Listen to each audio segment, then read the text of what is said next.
Good evening, and welcome to What the Wild. I'm Max Meerkat. Tonight, incredible true stories from the animal kingdom. Let's begin. Story 1. In December 2004, one of the deadliest tsunamis in history slammed into the coast of East Africa. In the chaos, a baby hippopotamus was torn away from his family and swept out to sea. Somehow he survived, stranded and exhausted on a coral reef, surrounded by hundreds of rescuers. He weighed over 600 pounds, far too young to be alone, and villagers watched him struggle in the surf for hours. It took nets, ropes, and many hands to finally bring him to shore. They named him Owen after one of the rescuers.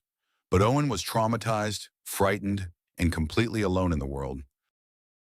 He was taken to a sanctuary in Kenya called Howler Park, and the moment he was released, he did something no one could have predicted. He ran straight to a giant Aldabra tortoise named Mzee, a creature already more than 130 years old. At first, Mzee wanted nothing to do with him. The old tortoise hissed and crawled away. The keepers held their breath, afraid the giant tortoise might bite the exhausted calf. But Owen refused to give up.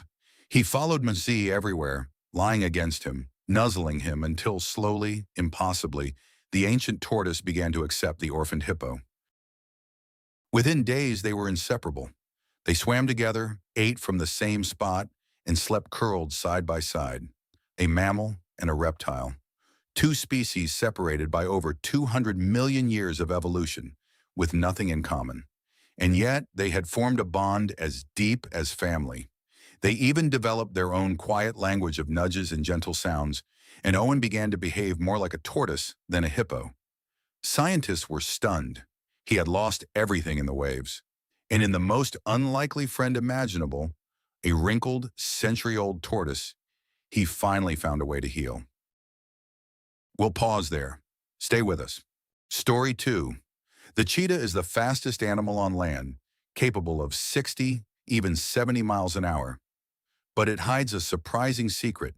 It is one of the most anxious, nervous animals in the world. In the wild, cheetahs are shy and easily stressed, and in captivity, that fear can be dangerous. Stress can leave a cheetah too frightened to eat, to play, or even to raise its own cubs, threatening the survival of the entire species. Zookeepers were desperate for a solution. Then someone had a strange, brilliant idea. What if they gave the cheetah a best friend? Not another cheetah, a dog. It sounds almost impossible. One of nature's great predators, raised side by side with a friendly family dog. But it works beautifully. A calm, confident puppy, often a Labrador, is paired with a cheetah cub, and the two grow up together. At zoos like San Diego and Busch Gardens, it has become a cherished tradition.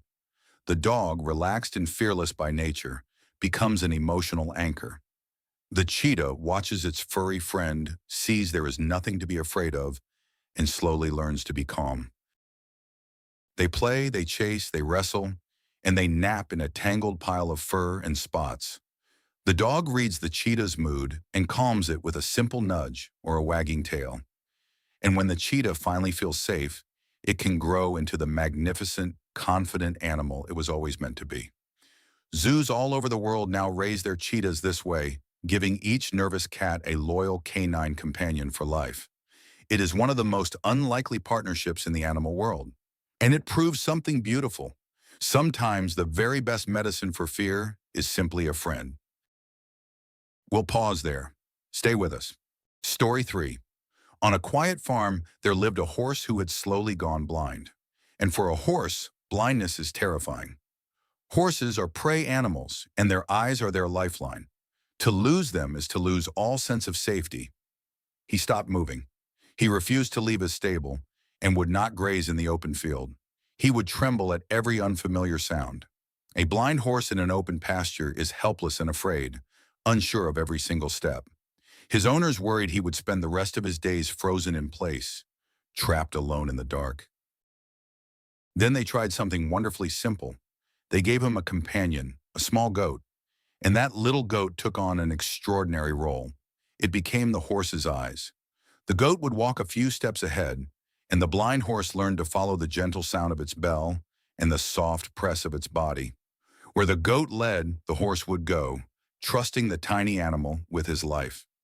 It is a partnership as old as farming itself, and the little goat performed its duty with remarkable patience. Two unlikely partners, learning to move through the world as one. And slowly the horse came back to life. He began to graze again. He walked the fields again. He even ran, galloping across the grass with his tiny guide trotting at his side. The two became completely devoted to one another, rarely more than a few steps apart. Every evening, the goat led him safely back home. It is a friendship found on farms and in stables all over the world. A small, humble animal, giving a frightened giant the one thing he thought he had lost forever, the courage to move forward. We'll pause there. Stay with us. And finally, story 4. In 2001, police raided a house in Atlanta, Georgia, and made a heartbreaking discovery in the basement. 3 baby animals, locked in a tiny cage together. A lion cub, a tiger cub, and a bear cub, injured, sick, and neglected. They had been kept as status symbols by criminals, and the little bear cub was so badly hurt he needed surgery to survive. They were rushed to a rescue sanctuary called Noah's Ark. By every rule of nature, these 3 should have been separated. A lion, a tiger, and a bear could never safely share a home, but these cubs refused to be apart. They had survived their ordeal together, and the bond between them was simply unbreakable. So the sanctuary made a rare and remarkable choice. They let them stay together. The world came to know them as the B.L.T, Baloo the bear, Leo the lion, and Shere Khan the tiger. They were given a large natural habitat to share, with a wooden clubhouse they all slept in, side by side. And for over 15 years they lived as a true family, 3 of the most powerful predators on the planet, as gentle as kittens with one another. They would groom each other, nuzzle, and follow one another everywhere they went. Baloo the bear and Shere Khan the tiger were especially close, often wrestling or simply resting together in the sun. Their keepers said the 3 of them truly seemed to love one another, and as they grew old, they stayed as close as ever, devoted to the very end of their long lives. 3 animals that nature would never have placed together, bonded for life by the hardship they survived as helpless cubs.